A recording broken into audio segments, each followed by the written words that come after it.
All right, so I'm back. This is part 2 about what do you do if you take over a new organization. You got promoted or you got the job. Good for you. Congratulations.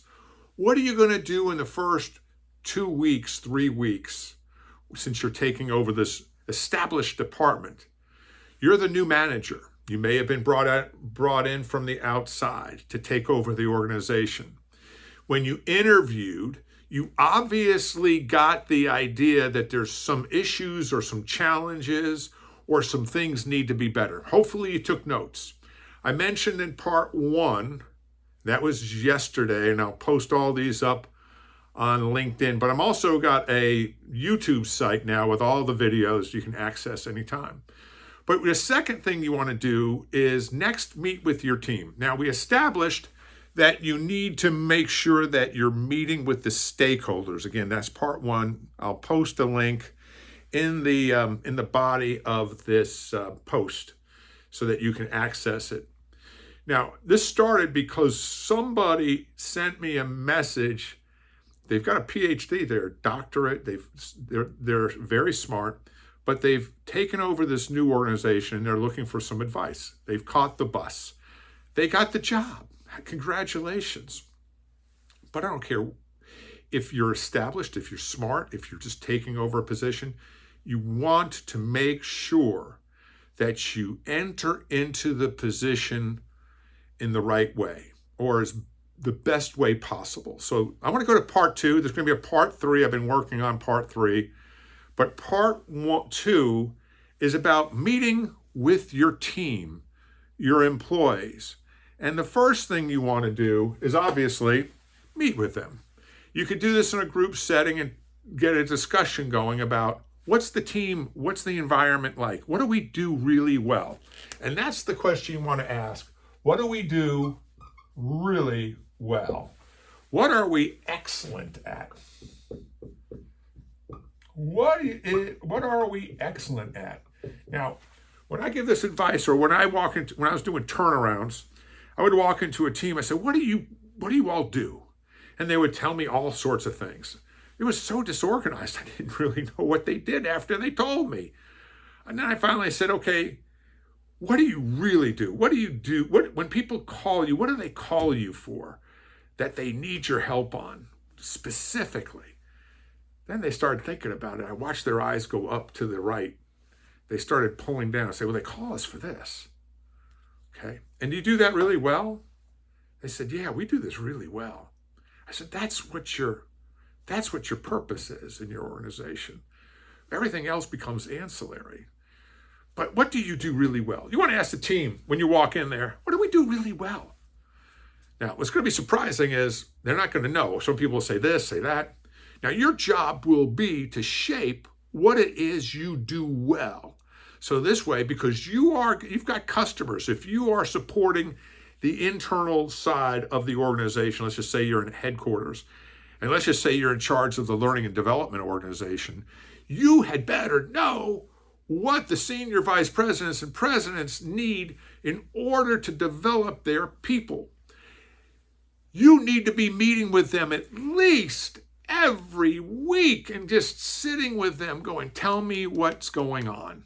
What are you struggling with? What are your managers struggling with? So you're doing that stakeholder thing. You're going from the top down and you're coming in from the bottom up. You're doing this with your own team too. You just did that in part 1. You're going to meet with the stakeholders, but now you got to ask your team from their perspective, what do we do really well? The second thing you want to make sure you don't do is interrogate. Or third thing, when you're asking questions, it can sound like you're interrogating people. It can sound like you're a detective and say, where were you on the night of the 5th? What were you doing? How could you be so ignorant? You don't want to sound that way. You're trying to find out information, and you're trying to find out, and this is key, who's who. Who's who? There are people who have something called informal authority. Informal authority means there are people within your team who others look up to, whether they should be or they shouldn't be. That's not for you to decide right now. But you're looking for the informal leaders of the group. Who do the people go to or look up to? And then the next question you have to ask yourself is why?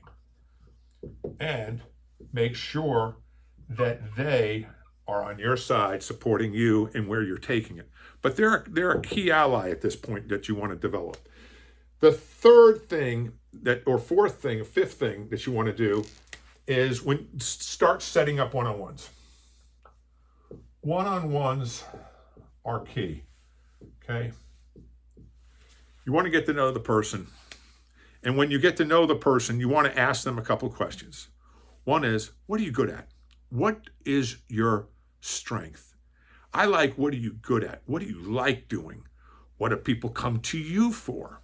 When you ask, what is your strength? That just sounds strange in a business environment, although we're getting more used to it, because what is your strength means that you've got weaknesses. But what do you really like doing? What is it people come to you for?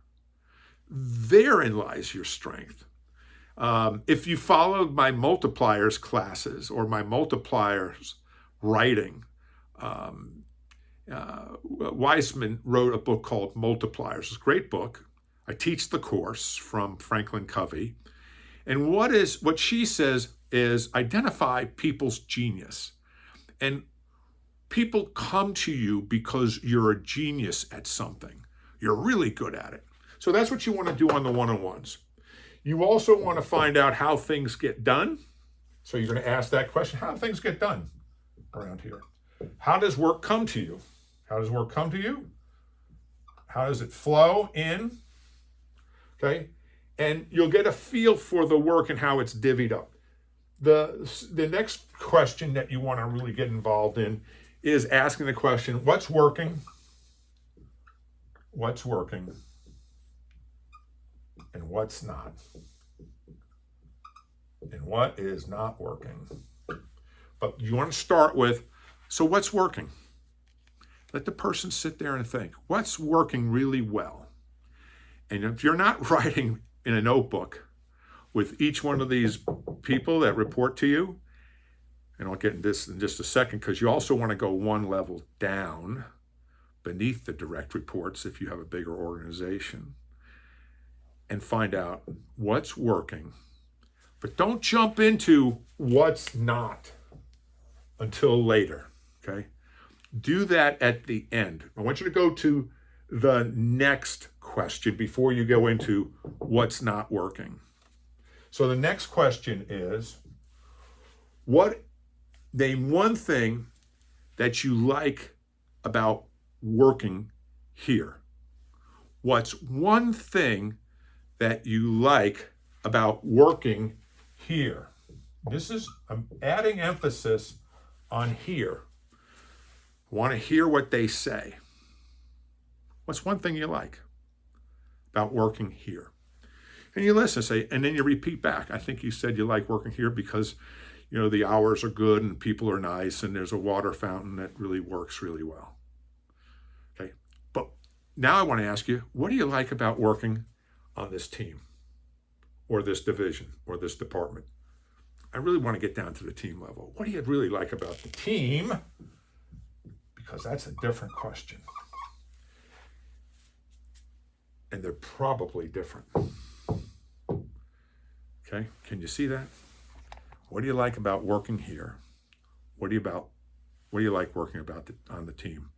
And then last, come back to at the end. So tell me what's not working. See, you want to flip it so that people don't get stuck in a rut in their thinking and they're going this way. What's not working? And a different question after that is, what's the first thing we should do to improve? And if you follow this formula, you're going to be a consultant, because this is what I used to do. You want to be an outside consultant to the division or department or team you're taking over, so that you can analyze what's going on, or at least have an idea. I'm Joe Murphy, and I am here for your success. Thanks for watching.